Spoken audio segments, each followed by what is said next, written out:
Assalamualaikum warahmatullahi wabarakatuh. Perkenalkan, nama saya Sri Febriani, biasa dipanggil Sri, dari kelas M02 dengan NIM 2004070502044. Kali ini saya ingin menjelaskan tentang materi kelompok saya yang saya ambil, yaitu perkembangan kurikulum di Indonesia. Adapun dosen pengampunya yaitu Ibu Siti Raihan SPD MPD. Nah, kita masuk pertama yaitu sejarah kurikulum di Indonesia. Kurikulum pertama itu kurikulum 1947 Rencana Pelajaran 1947. Kurikulum pertama yang lahir pada masa kemerdekaan memakai istilah dalam bahasa Belanda Leerplan, artinya rencana pelajaran. Istilah ini lebih populer dibanding istilah curriculum bahasa Inggris. Perubahan arah pendidikan lebih bersifat politis dan orientasi pendidikan Belanda kepentingan nasional. Sedangkan atas pendidikan ditetapkan Pancasila, kurikulum yang berjalan saat ini itu dikenal disebut dengan Rencana Pelajaran 1947 yang baru dilaksanakan pada tahun 1950. Sejumlah kalangan menyebut sejarah perkembangan kurikulum diawali dari kurikulum 1950 bentuknya memuat dua hal pokok. Pertama, daftar mata pelajaran dan jam pengajaran. Kedua, garis-garis besar pengajaran. Kita beralih ke kurikulum 1952, Rencana Pelajaran Terurai 1952. Pada tahun 1952, kurikulum di Indonesia mengalami penyempurnaan. Kurikulum ini lebih merinci setiap mata pelajaran yang kemudian diberi nama Rencana Pelajaran Terurai 1952. Kurikulum ini sudah mengarah pada suatu sistem pendidikan nasional. Yang paling menonjol dan sekaligus ciri dari kurikulum 1952 ini bahwa setiap rencana pelajaran harus memperhatikan isi pelajaran yang dihubungkan dengan kehidupan sehari-hari. Kita beralih ke kurikulum 1964, Rencana Pendidikan 1964. Pemerintah kembali menyempurnakan sistem kurikulum di Indonesia yang diberi nama Rencana Pendidikan 1964. Pokok-pokok pikiran kurikulum 1964 yang menjadi ciri dari kurikulum ini adalah bahwa pemerintah mempunyai keinginan agar rakyat mendapat pengetahuan akademik untuk pembekalan pada jenjang SD, sehingga pembelajaran dipusatkan pada program Pancawardana, yaitu pengembangan moral, kecerdasan, emosional atau artistik, kepergaulan, dan jasmani. Kita beralih ke kurikulum 1968.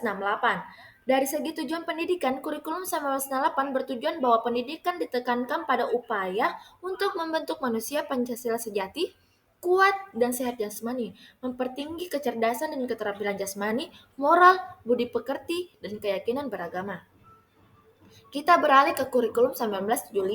Kurikulum 1975 menekankan pada tujuan agar pendidikan lebih efektif dan efisien. Latar belakangnya lainnya kurikulum ini adalah pengaruh konsep di bidang manajemen yaitu MBO, Manajemen by Objektif, yang terkenal saat itu.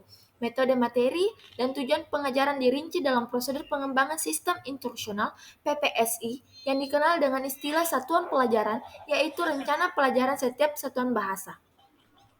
Kita beralih ke kurikulum 1984, kurikulum 1975 yang disempurnakan. Kurikulum 1984 mengusung proses skill approach. Meski mengutamakan pendekatan proses, tapi faktor tujuan tetap penting. Kurikulum ini juga sering disebut kurikulum 1975 yang disempurnakan. Posisi siswa ditempatkan sebagai subjek belajar dan mengamati sesuatu mengelompokkan, mendiskusikan hingga melaporkan. Model ini disebut cara belajar siswa atau cara belajar siswa aktif atau CBSA. Student Active Learning atau SAL. Kita beralih ke kurikulum 1994 dan suplemen kurikulum 1999. Kurikulum 1994 merupakan hasil upaya untuk memadukan kurikulum sebelumnya, terutama kurikulum 1975 dan 1984. Tujuan dari proses belum berhasil sehingga banyak kritik berdatangan disebabkan oleh beban belajar siswa dinilai terlalu berat dan muatan nasional sampai muatan lokal. Materi muatan lokal disesuaikan dengan kebutuhan daerah masing-masing, misalnya bahasa daerah, kesenian, keterampilan daerah, dan lain-lain. Kita beralih ke kurikulum 2004 KBK, kurikulum berbasis kompetensi.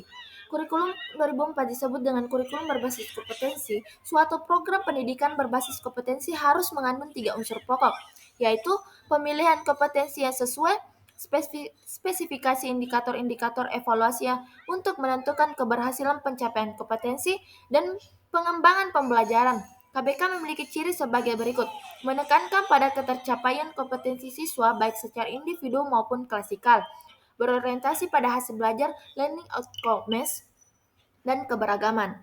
Kita beralih ke kurikulum 2006 KTSP, kurikulum tingkat satuan pendidikan. Terbitnya Permen nomor 24 tahun 2006 yang mengatur pelaksanaan Permen nomor 22 tahun 2006 tentang standar isi kurikulum dan Permen nomor 23 tahun 2006 tentang standar kelulusan. Lahirlah kurikulum 2006 yang pada dasarnya sama dengan kurikulum 2004. Perbedaan yang menonjol terletak pada kewenangan dan penyusunannya, yaitu mengacu pada jiwa dari desentralisasi sistem pendidikan. Pada kurikulum 2006, pemerintah pusat menetapkan standar kompetensi dan kompetensi dasar. Sedangkan sekolah dalam hal ini, guru dituntut untuk mampu mengembangkan dalam bentuk silabus dan penilaian sesuai dengan kondisi sekolah dan daerahnya. Nah, terakhir kurikulum 2013. Kurikulum 2013 berbasis kompetensi memfokuskan pada pemerolehan kompetensi tertentu oleh peserta didik. Oleh karena itu, kurikulum ini mencakup sejumlah kompetensi dan seperangkat tujuan pembelajaran yang dinyatakan sedemikian rupa sehingga pencapaian dan dapat diamati dalam bentuk perilaku dan keterampilan peserta didik sebagai suatu kriteria keberhasilan kegiatan pembelajaran. Nah, kita beralih ke pengertian kurikulum dan model pengembangan kurikulum. Dalam Undang-Undang nomor 20 tahun 2003 tentang Sistem Pendidikan Nasional (SPN) dan digunakan dalam Peraturan Pemerintah nomor 19 tahun 2005, dirumuskan bahwa kurikulum adalah seperangkat rencana dan pengaturan mengenai tujuan, materi atau isi atau bahan pembelajaran, serta metode cara yang digunakan sebagai pedoman penyelenggaraan kegiatan pembelajaran untuk mencapai tujuan pendidikan. Kita beralih ke model pengembangan konsep kurikulum di Indonesia. Model konsep kurikulum sangat berkaitan dengan aliran filsafat pendidikan yang dianut. Aliran filsafat pendidikan dapat dibedakan menjadi 4 aliran, yaitu pertama, aliran pendidikan klasik.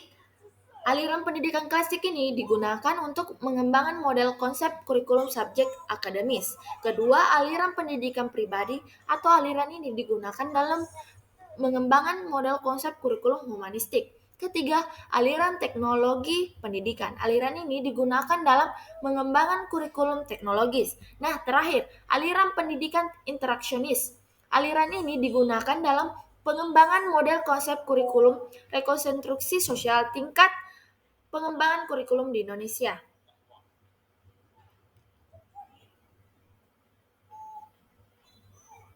Kita masuk ke tingkat pengembangan kurikulum. Pada dasarnya, tingkat pengembangan kurikulum di Indonesia itu terdiri dari 4 tingkatan, yaitu pertama itu pengembangan kurikulum tingkat nasional. Artinya yang dibahas dalam lingkup nasional meliputi jalur pendidikan sekolah dan luar sekolah, baik secara vertikal maupun secara horizontal dalam rangka merealisasikan tujuan pendidikan nasional. Nah, kedua, pengembangan kurikulum tingkat lembaga masih bersifat umum. Ada 3 kegiatan di dalamnya, yaitu pertama, perumusan tujuan instruksional, kedua, penetapan isi dan struktur program, ketiga, penyusunan strategi pelaksanaan kurikulum secara keseluruhan.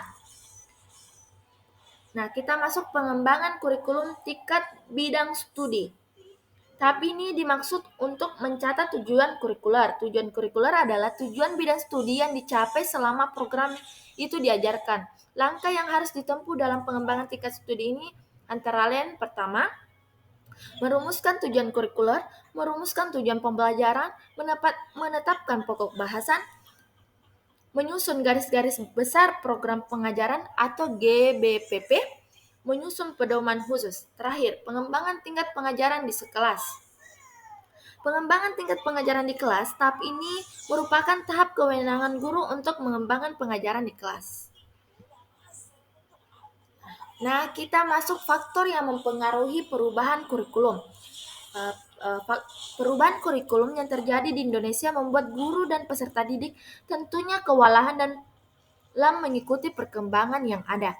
Dampak yang dirasakan sangat lekat sekali karena mereka dipaksa untuk segera bisa beradaptasi dengan sistem yang baru. Dalam perkembangan kurikulum di Indonesia, hingga sampai saat ini sudah terjadi 11 kali pergantian kurikulum. Adapun faktor-faktor yang mempengaruhi pengembangan kurikulum sebagai berikut. Pertama itu yaitu ada perguruan tinggi. Kurikulum ini minimal mendapat 2 pengaruh dari perguruan tinggi. Pertama, dari pengembangan ilmu pengetahuan dan teknologi yang dikembangkan di perguruan tinggi umum. Kedua, dari pengembangan ilmu pendidikan dan keguruan atau lembaga pendidikan tenaga kependidikan. Kita masuk ke masyarakat. Sebagai bagian dari agenda masyarakat, sekolah sangat dipengaruhi oleh lingkungan masyarakat di mana sekolah tersebut berada. Isi kurikulum hendaknya mencerminkan kondisi dan dapat memenuhi tuntutan dan kebutuhan masyarakat homogen dan heterogen, masyarakat kota atau desa, petani, pedagang, atau pegawai, dan sebagainya. Terakhir, sistem nilai. Masalah utama yang dihadapi para pengembang kurikulum menghadapi nilai adalah bahwa dalam masyarakat nilai itu tidak hanya satu. Masyarakat umumnya heterogen dan multifaset. Nah, kita masuk ke faktor yang dipandang mendorong terjadinya perubahan kurikulum menurut Suetopo dan Suemanto. Pertama yaitu bebasnya sejumlah wilayah tertentu di dunia ini dari kekuasaan kaum kolonialis. Dengan merdekanya negara tersebut, mereka menyadari bahwa selama ini mereka telah dimida dalam suatu sistem pendidikan yang sudah tidak sesuai lagi dengan cita-cita nasional merdeka. Untuk itu, mereka mulai merencanakan adanya perubahan yang cukup penting di dalam kurikulum dan sistem pendidikan yang ada. Kedua yaitu perkembangan iptek yang pesat sekali. Di satu pihak, perkembangan dalam berbagai cabang ilmu pengetahuan yang diajarkan di sekolah menghasilkan ketemukannya teori-teori yang lama. Di lain pihak, perkembangan di dalam ilmu pengetahuan psikologis, komunikasi, dan lainnya menimbulkan diketemukannya teori dan cara-cara baru di dalam proses belajar mengajar. Kedua, perkembangan di atas dengan sendirinya mendorong timbulnya perubahan dalam isi maupun strategi pelaksanaan kurikulum. Terakhir, pertumbuhan yang pesat dari penduduk dunia. Dengan bertambahnya penduduk, maka makin bertambah pula jumlah orang yang membutuhkan pendidikan. Hal ini menyebabkan bahwa cara atau pendekatan yang telah digunakan selama ini ada dalam pendidikan perlu ditinjau kembali dan kalau perlu diubah agar dapat memenuhi kebutuhan akan pendidikan yang layak. Selain faktor yang dikemukakan, bisa juga dikarenakan adanya perkembangan zaman yang semakin maju dari zaman ke zaman dan pergantian menteri yang juga sangat dominan dalam perubahan kurikulum yang terjadi di Indonesia. Nah, mungkin itu saja penjelasan dari saya. Kurang lebihnya mohon dimaafkan. Assalamualaikum warahmatullahi wabarakatuh.